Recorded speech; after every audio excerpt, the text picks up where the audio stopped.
Hey guys, Ironhead here in Dad's Garage HD.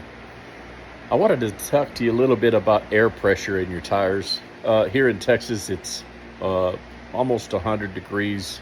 Humidity's really high. The feels like temperature gets up to like 117. Not for sure if that affects tire pressure, but I do know this.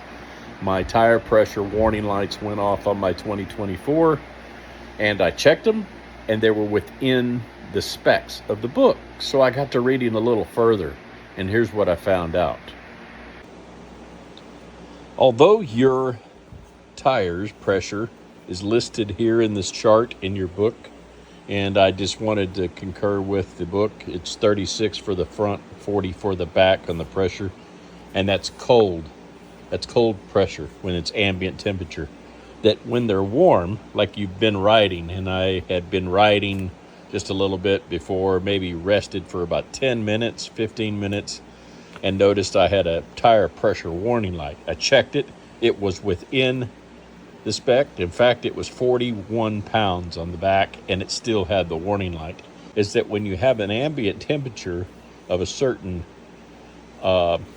temperature above cold, right? You've been riding and the ambient temperature is hot. You use the second graph over here and add these pressures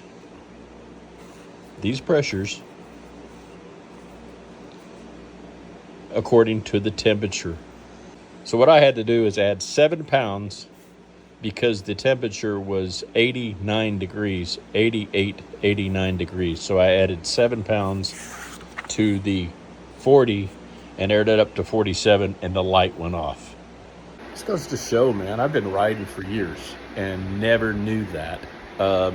Just happened to pull my book out to make sure that I was covering the correct tire pressures on this new bike. Good stuff. Got to go ask the Harley shop about it. Why didn't I see this before on any of the other bikes that I had? Maybe I just overlooked it. Let me know in the comments if you've experienced the same thing.